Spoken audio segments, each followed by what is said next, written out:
Hello pilots and future pilots, you're watching Pilot Preparation and today we'll be starting a brand new subject called air regulation, and in air regulation we'll be starting with the first topic, that is international organization and conventions. So before starting this topic, I want to discuss a bit about air regulation and how to approach this subject. To approach air regulations, you should start with the whatever book you have or maybe the pilot preparation notes you have. You can go through that notes and then you can remember the mnemonic which is made by me, or maybe you can make your own mnemonic. What is mnemonic?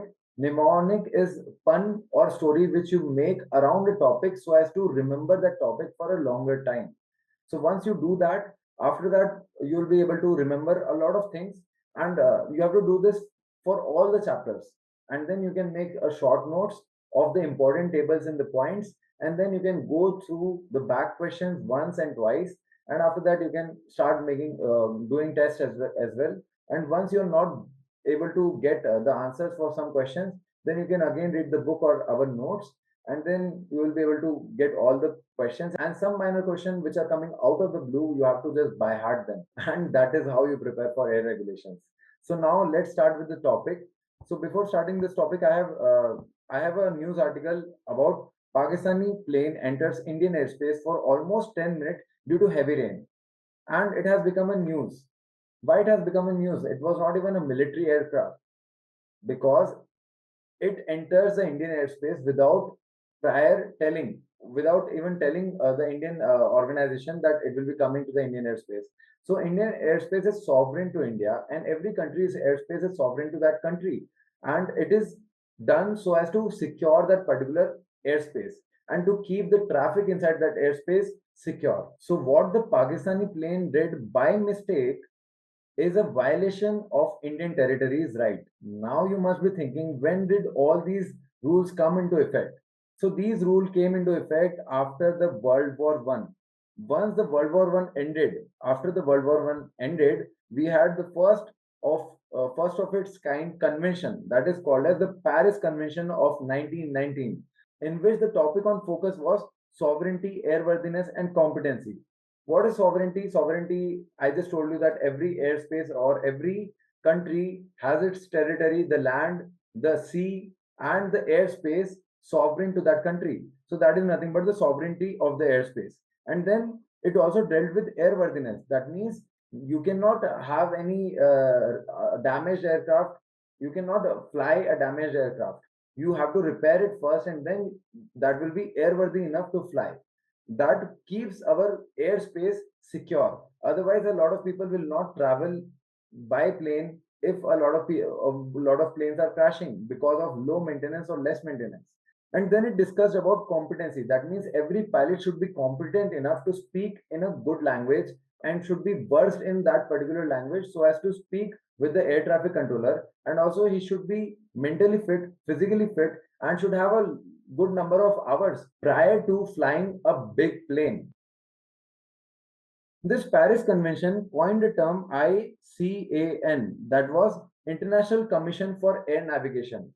This ICAN term later was modified in Chicago Convention of 1944, and it became ICAO, International Civil Aviation Organization. This ICAO is the mother of all the rules. That means it deals with all the international rules of air. So what does ICAO consist of? What is there in ICAO? So ICAO convention consists of 96 articles, was signed on 7 December 1944. Just like our constitution has article, we have air constitution also, and it consists of 96 articles. And it was signed on 1944, 7 December. So you just need to remember 1944, just like in 1947, 47 India got independence. So before that, like 3 years before that, in 1944, after when the World War II was about to end, it was signed at that time, and India has ratified this convention. That means India has signed this convention. Apart from 96 articles, ICAO also consists of annexures, and these annexures are very important for DGCA. Whenever I make a importance for DGCA, I make this two circles. This is a symbol that this part is important for DGCA. You can make your own symbol. So how to remember these annexures? You have to remember the number of annexure, number 1, number 2, number 3, and also what it is saying. So whatever it is specifying, you have to remember this also. But you don't need to remember full thing. You just need to remember one of the word, and then you will be able to tick the answer because it is MCQ paper, right? So you don't need to remember everything. So you just need to remember the number and also either of these words, personal licensing or licensing, whatever. Okay, so let's start with the annexure 1. How to remember annexure 1? Annexure 1 is personal licensing. So whenever we go for driving, so we have a learning license and then we have the conversion license and then we become like a driver, like right? Similarly, we have a flying license. So first we get student pilot license, then we get commercial pilot license, then we get ATPL license. So like that, we have three types of license. So we have first and foremost, if you want to fly, you need to have a license, right? It could be student pilot license then or commercial pilot license, but you need a license to fly a plane. So that is first and foremost, that is first and foremost, and that is the reason you can remember one as the personal licensing. You just need to remember the licensing part. Then let's come to the second part. How to remember the second part? Number 2 is rules of air. Rules of air. If you talk about planes, planes fly in two ways. One is visual flying in which the pilot fly with the help of his eyes. He believes in his eyes and he is able to see the runway, then he will be able to land or he will be able to take off well. But sometimes what happens is if he's cruising or whatever he is doing, sometimes he keep the plane in autopilot mode. So instruments decide the plane's destiny, right? So that is instrument flight rule, right? So there are two flight rules. One is visual and another is instrument. So there are two flying rules. One is visual flight rule and another is instrument flight rule. So either of this can be used to fly. So that is the reason the second annexure deals with rules of air. So there are only two rules of air, and that is how you can remember annexure 2. Let's talk about annexure 3, that is meteorological service for international air navigation. Meteorological service for international air navigation. It sounds very big. So how to remember this? You just need to write. So meteorology is nothing but MET. That is nothing but 1, 2, 3. So third, annexure 3 is meteorology. Once you know meteorology, then you can take the meteorological service for international air navigation while apart. Then comes annexure 4, that is aeronautical charts. Aeronautical charts. What a chart contains? It contains cardinal points, north, east, west, south. So there are 4 points, 1, 2, 3, 4. So annexure 4 is that is how you have to remember the chart. If you remember chart, you can remember aeronautical chart, right? Then comes annexure 5. Annexure 5 is unit of measurement air ground operations. Unit of measurement air ground operations. So that is how you can remember annexure 5, or you can remember it by the term CRP5. CRP5 is a computer, flight computer, which do flight operations. So you can remember it in this way also, say RP5, or you can remember by saying that units of measurement air ground operations is 1, 2, 3, 4, 5 words. So in that way, you can remember annexure 5. Then comes annexure 6, operations of aircraft. If you have flown with Indigo, you must be knowing that they will say that welcome to Indigo 6E, right? So they have 6E operations. Whatever they do, they talk about 6E operations. So operations can be remembered as 6E, 6E operations, OPS.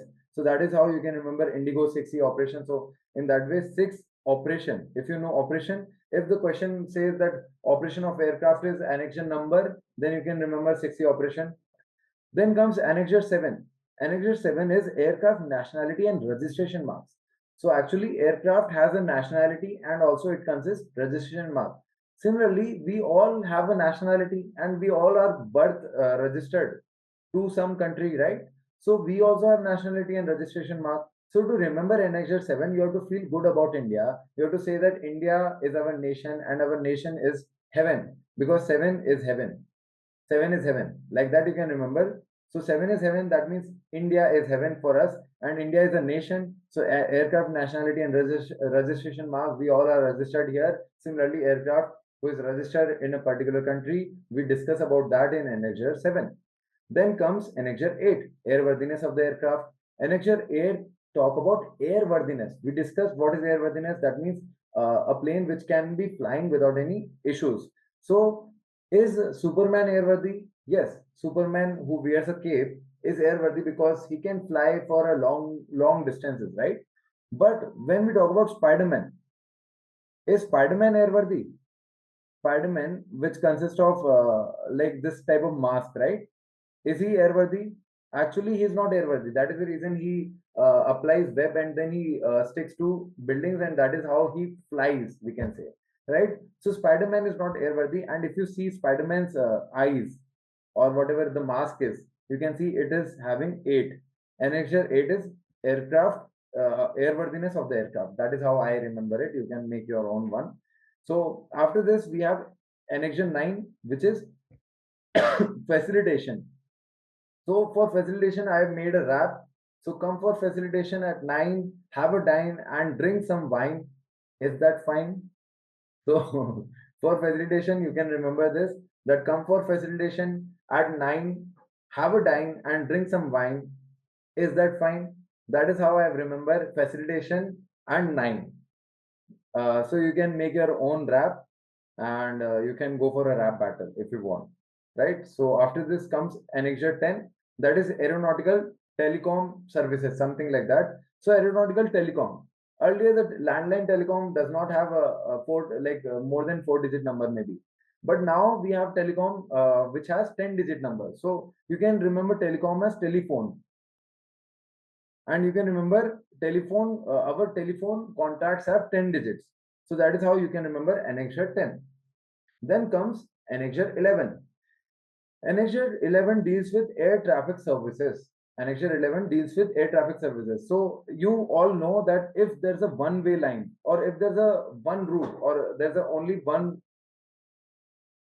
if in any place there is only one road, so people will go and people will go back and forth, right? Some autos will be coming in this side, some cars will be going in this side, and it will be too much of traffic. To maintain the traffic, what we can do, we can make two ways. One will be for going and another will be for coming, right? So this is how we resolve this issue. So how this two-way looks like, it looks like 11 na 1111. So it is nothing but air traffic services can be called as Annexure 11. That is how you remember Annexure 11. Then comes Annexure 12, that is search and rescue. So in the night time, it is very tough to search. And what is very tough, like after night 12 o'clock, many people goes to sleep. So it is more tough to search with a drizzy eyes, right? So you can remember in the night time, it is very tough to search and rescue. So Annexure 12 is search and rescue. Like that you can remember. And then comes Annexure 13. It deals with aircraft accident incident investigation. That means whatever aircraft accidents have happened, it deals with that. So how can a aircraft can go through accident? So you can say that there is one runway. So there is a one runway, okay, and there are three planes which are coming together. There are three planes landing at the same time. Then there would be definitely accident, right? So you can remember one runway and three aircraft. Like that, I have remembered Annexure 13. Now let's talk about Annexure 14, aerodromes. So you know, none of the aerodromes in India consist of four runway except New Delhi Airport, that is IGI Airport.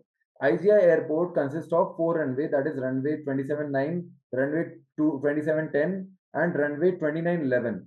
And there is fourth runway which has, I think, which is made or which is about to be made. I think it is already done. So anyone can tell me about this runway 4 and its name, just like it is 290 or 110, it is 280 and 100. Similarly, what is this runway 4 directions? You can tell me in the comment section. And that is how you can remember that India has only one runway, one aerodrome, which consists of four runways. So that is how I have remembered aerodromes Annexure 14. I hope you are following me and you are able to understand everything. If you have any doubt, please leave in the comment section. Then comes Annexure 15, that is Aeronautical Information Services. This is the easiest one.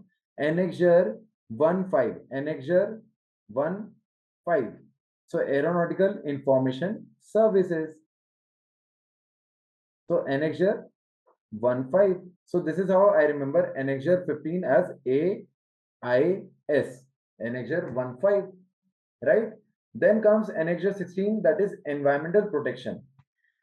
Annexure 16 talks about environmental protection. You know, when we get the SPL license, student pilot license, we get at the age of 16.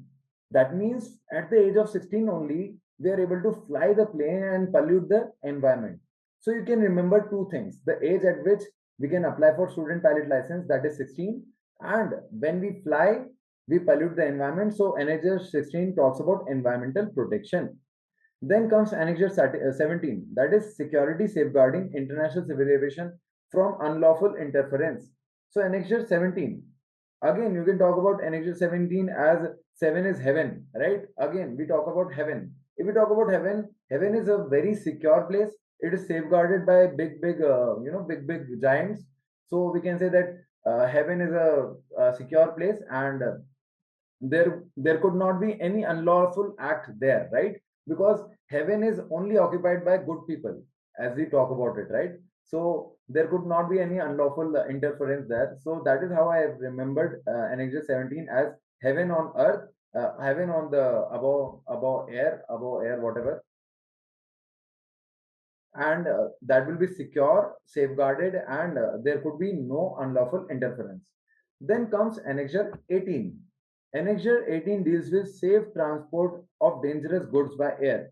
We are talking about dangerous. The word danger is very synonymous to new age teenagers, like the people who have just become adult. That means 18 years of age is very dangerous, because you can, I think, smoke in many countries. You can drink after the age of 18 in many countries, including India, I guess.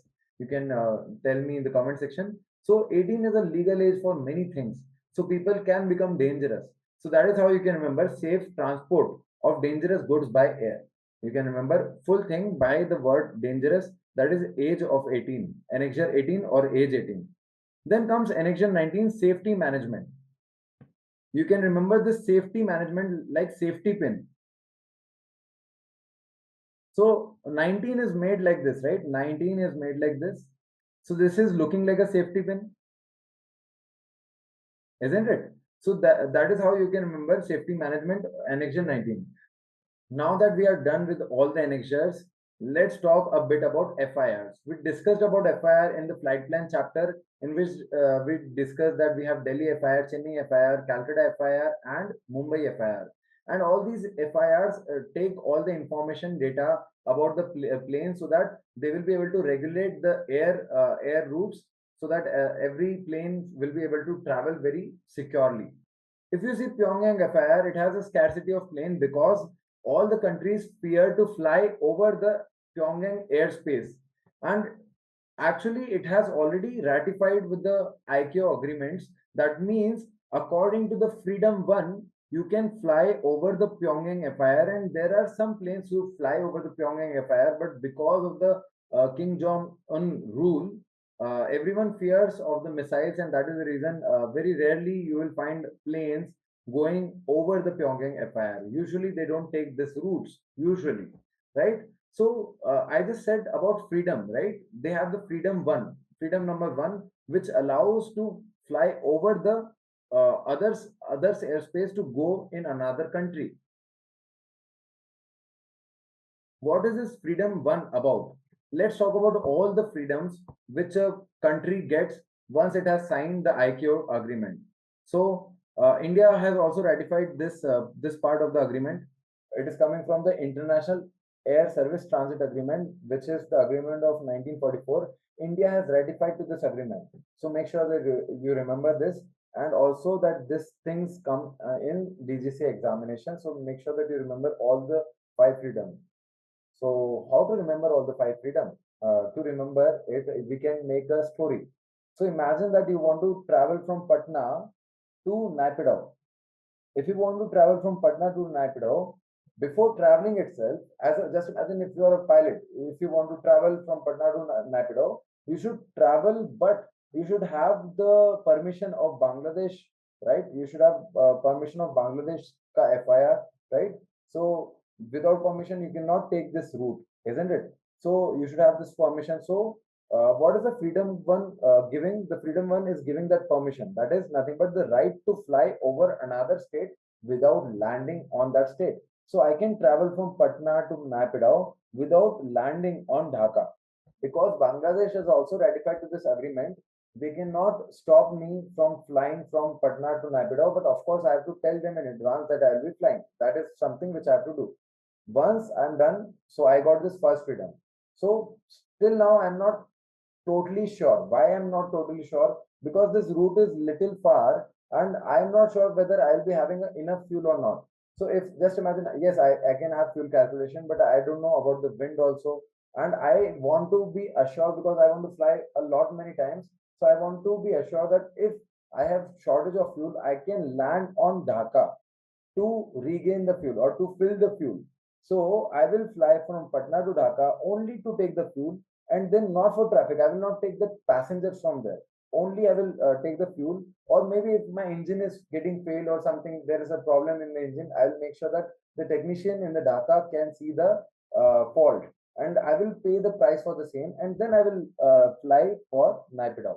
So I can do that thing also. That is nothing but the freedom to the right to land on other state in other state for technical purposes or non-traffic matlab you cannot take the cargo or mail or people.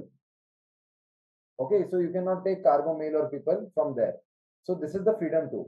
Now, if I'm traveling from Patna to Naypyidaw, I should be profitable also, now because I'll be burning a lot of fuel, so I should be profitable. So what I will do, I will take passenger and I will put to Naypyidaw. If somebody wants to go to Naypyidaw, I will take those people with me, right? So right to put down passenger or cargo. I will take cargo also if somebody wants, India made product in Naypyidaw, I can take that thing also and I can put it there. So passenger, I right to put down passenger and cargo from home state. So now I'm traveling. So I'm traveling and putting down the passenger and cargo to Naypyidaw. Is this clear? So first thing is what? First I ensured that I can overfly over Bangladesh. That is right to fly over another state. Then I ensure that if I'm flying over another state, I can also land there for non-traffic purposes, right? So that is my second freedom.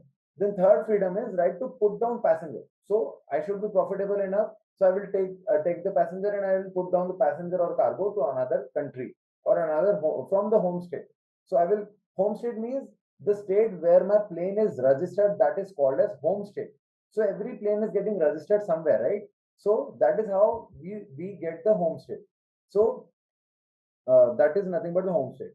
Now, fourth is the right to carry traffic from for home state. For home state means just imagine if I'm going from Patna to Naypyidaw, I have landed the passenger in Naypyidaw. But from there, if I'm coming back to Patna, I should also be profitable at that time also. So I will carry traffic from foreign state to my home state. So right to carry traffic for home state, that is nothing but freedom 4. First, I ensured that I should be able to fly over the another state. Then I ensured that I can take the fuel from another state. Then I ensured that I can take the traffic from my state towards the another country, and then I can take the traffic from that country and I can put it back to my country. So this is the freedom 1 to 4. And what is the freedom 5? Is the right to put traffic from second state to the third state. That means this time what I'm doing, I saw that whenever I am traveling from Patna to Naypyidaw, I am actually flying over Bangladesh. So many people must want to visit Naypyidaw from Bangladesh also. So what I will do this time, I will take the traffic from Bangladesh Dhaka to Naypyidaw. So I will travel from Patna to Dhaka, then from Dhaka to Naypyidaw, and from Naypyidaw back to Patna, like that. So I'm having the right to put traffic from the second state, that is Dhaka, to the third state, that is Naypyidaw. Naypyidaw. I don't know how it is spelled correctly. NAY, something like that. Okay. So Naypyidaw. So you understood what is the freedom 5. So in this way, I hope I have made this clear that how this is things are followed. So this is how we have improved our freedom. And the freedom 6, 7, 8, 9 are more, more freedom wala things. Like they are talking about code share agreements. They are talking about cabotage also. What is cabotage? We'll discuss about them about it after this ICAO thing. Okay. So first, let's discuss about ICAO a bit more in detail. So actually, these things does not come in exam most of the time. So make sure that you don't take a lot of tension about it. ICAO stands for the International Civil Aviation Organization. I have already told you that. So it is specialized to promote safe, efficient, sustainable development of international civil aviation. So it promotes safety, efficiency, and sustainability and development of the international airspace and civil aviation. Right. So it has how many member? It has 193 member. Every member has one vote to put, and by voting we get 36 member for councils. Okay, so we have inside council of ICAO, how many members are there? 36 members are there. These members are executives. They execute different things in different countries. So these executives are further divided in two parts. That is, some will work under commissions and committee, and another will work under the secretariat. We don't need to remember more than this. Now let us answer some fill in the blanks. ICAO World Headquarters is in Montreal, Montreal, Montreal, which comes in Quebec, Quebec, Quebec province of Canada. And ICAO has dash regional offices serving dash regions. So ICAO has total of 7 regional offices which are serving 9 regions. One is Middle East, one is South Asia, something like that. So there are you just need to remember the number, that is 79. So ICAO has 7 regional offices which are serving 9 regions. This is not very much important, though you can remember it once or twice, and it has not come very many times in DGCA. So I will not say that this is very important for DGCA, but yes, this is important for DGCA. Yeah. Then after this, now one thing all the countries have to do for ICAO is it has to notify ICAO about different things. So a state or a country must notify ICAO for accidents and serious incidents. That means any accident which has happened in countries, different countries like India or Australia, they should notify to ICAO and they should give almost all the detail or all the details possible about that particular incident, so that it could be circulated to all the different countries, so that this could not be happening again. Then the state must notify ICAO for changes in aviation regulations and procedures. So if there's any change in regulations or aviation procedures, maybe if a Ministry of Aviation in India decides to change some rules of flying, so it should be notified to the ICAO also, which is the international body. And if any contracting state denounces the rule of ICAO, that means if it denounces the rule of ICAO, it must be informed at least 60 days in advance notice to the ICAO. So you have to first tell in advance that you will be denouncing this rule of ICAO because this is not feasible in our country. So this is how you can change the rule of ICAO. So everything has to be notified to the ICAO because ICAO has all the members, and all the members should know what are the changes happening in a particular country so as to follow their rules and so as to maintain a decorum. Then the third is new airports and changes to existing airport. If there is a new airport coming, then you should tell about, notify to the ICAO. And then if there's a like airspace restriction, so ICAO must be noting down all the restrictions. Just imagine if Pakistan has put restriction due to Balakot strike or something, then Pakistan will tell to ICAO that we have put restriction to India, something like that will be there. And then we have fifth, that is changes to navigation aids and communication facilities. So we have to notify whenever we change the navigation aids, just like instead of non-directional beacon, if we are using VOR, then we have to notify that also, that change also to ICAO authorities. So what comes in DGCA? Only this sentence comes in DGCA usually. This sentence. This is very important. Now, apart from that, we have different convention. Now, let's understand different convention and try to memorize it at the same time. So, first is Tokyo Convention. It deals with the offenses on board against penal law. So, first we will try to understand this convention and then we'll try to memorize it. So, first is the Tokyo Convention. it deals with the offenses on board against penal law. So if anyone breaks the penal law, it will be dealt under Tokyo Convention. But the law will be taken of which country? So the aircraft is registered somewhere, right? So if it is registered in Saudi Arabia, then Saudi Arabia's laws will function on that particular plane. If it is registered in India, then IPC or Indian penal law will be functioning on that particular plane. No matter if it is in another country, it is flying over another country, or if it is in oceans also, it does not matter. Indian penal law will be valid on that particular plane because it is registered in India. So how to remember this? You can remember it like if somebody has done some crime, you will say to that person that I will take you to the court, right? So I will take you or take you. That is nothing but Tokyo. Tokyo means take you or took you. I will took you to the court or something like that.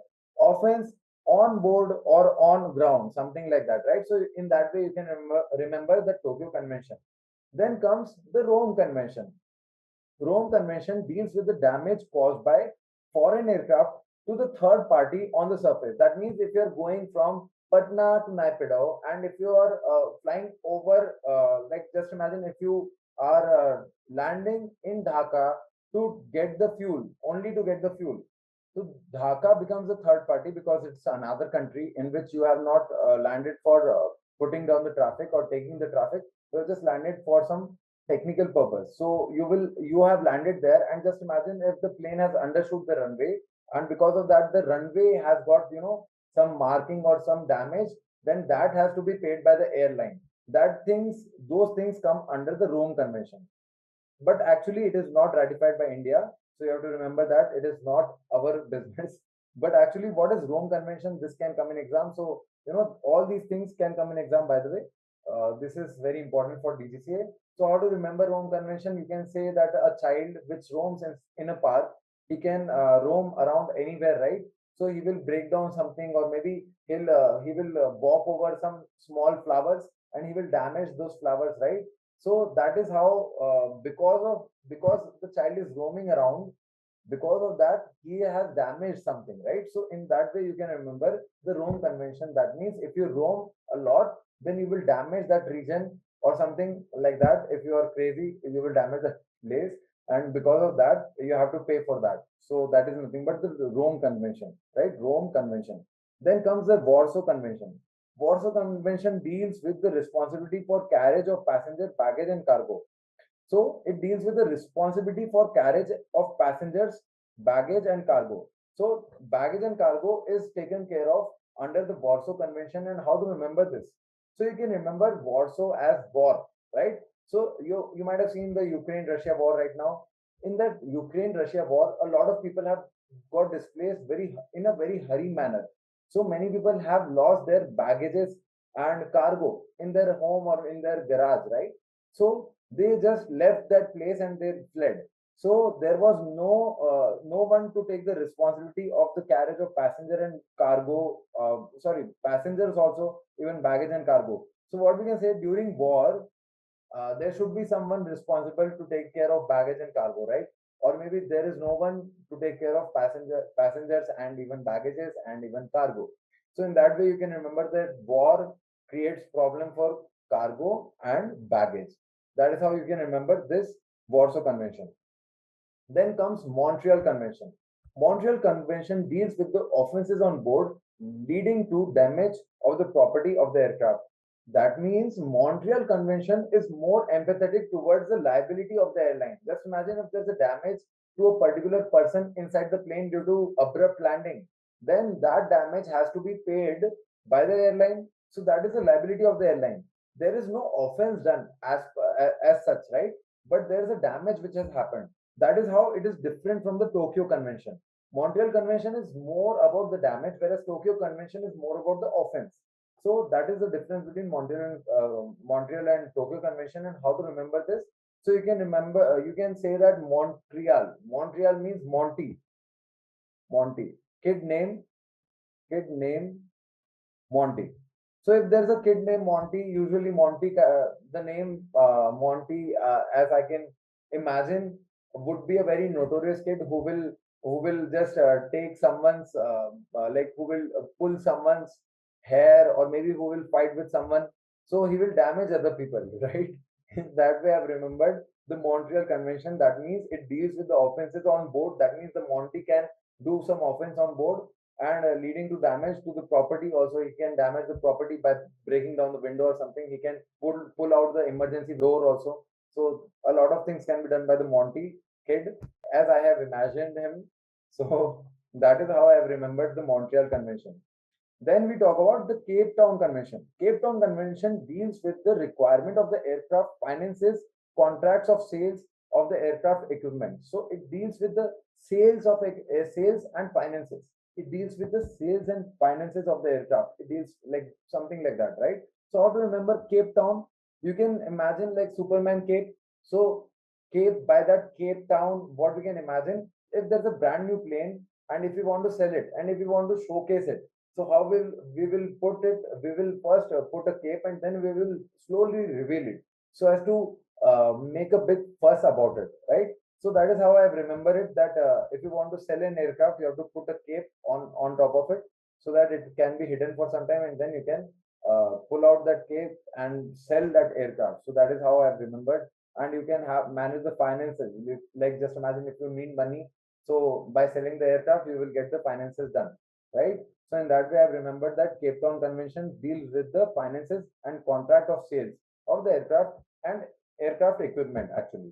So it deals with the aircraft equipment.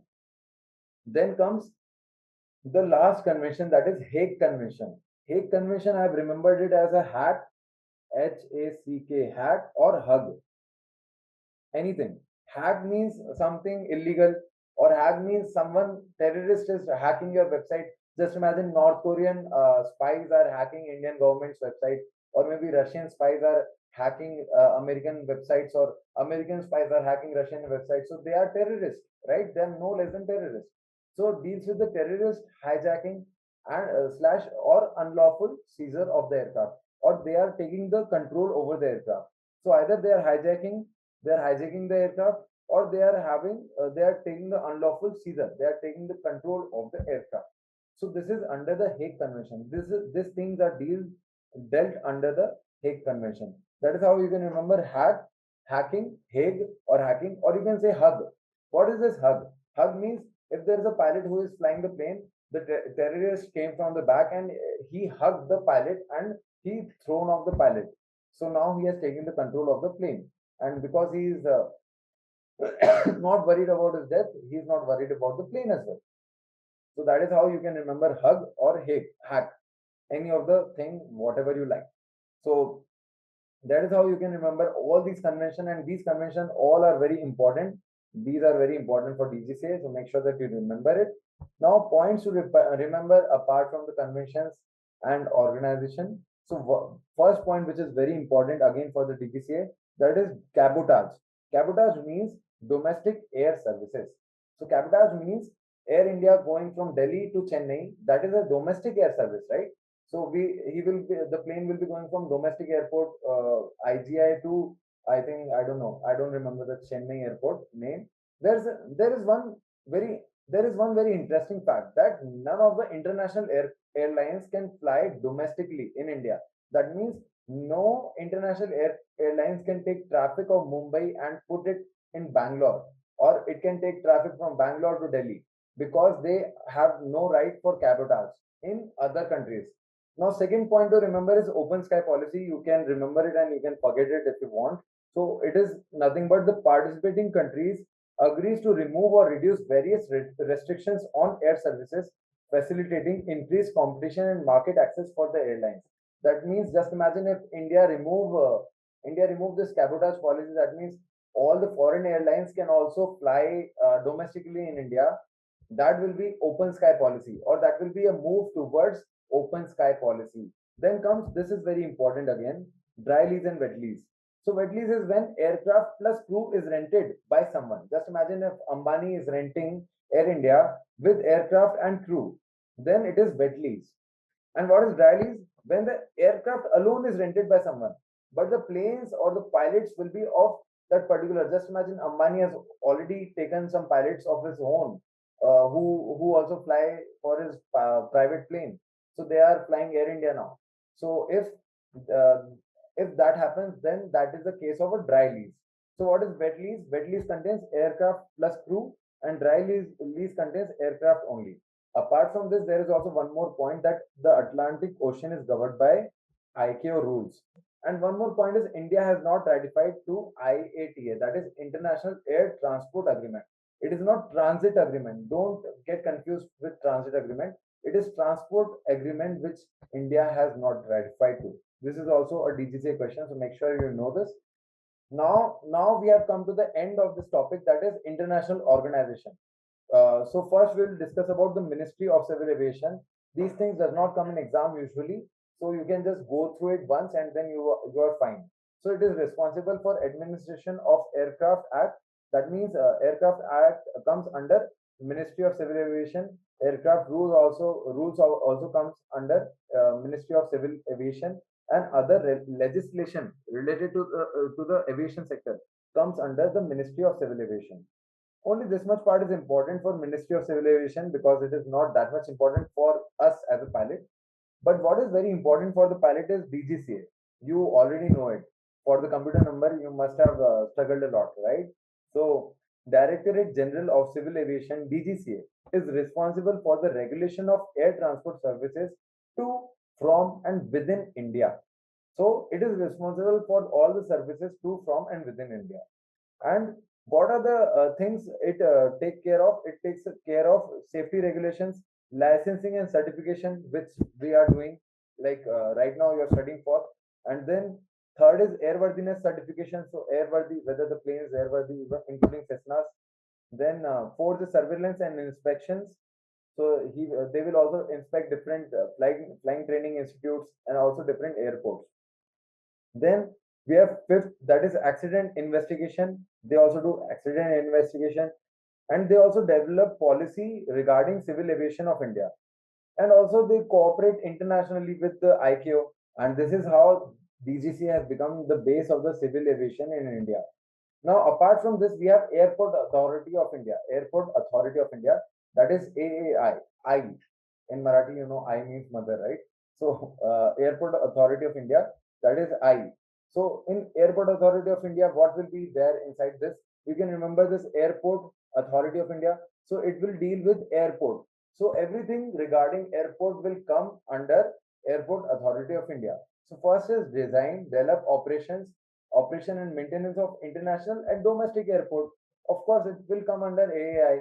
Then control and management of Indian airspace. Of course, Indian airspace should also come under AAI because airports and airspace will be related. Then comes expansion and strengthening of runways, taxiways, and aprons. That means if you want to increase the number of runways or increase the number of taxiway, if there's a too much of clutter, then that will be managed by airport authority because of course it's an airport authority, so it will do this part also. Then provisional visual aid, just imagine navigation aid needs to be changed, or we need to add more category 1 or 2 or 3 ILS, then it will be taken care by the Airport Authority of India. And last but not the least is the provision for aeronautical information services publication, that is AIP and NOTAM, is also taken care by the Airport Authority of India. That will again, we will study this in the later part of the session. Finally, we are done with the first chapter. So put a like and also share it with all your friends who are studying air regulations. And also please let us know in the comment section how you like the video and how are you enjoying, what part you like the most. And apart from that, you can also join us for ground classes for air regulations and other subjects as well. And also please subscribe to our channel for more contents to come. A lot more videos will be coming very soon. Thank you very much for watching. See you until next time.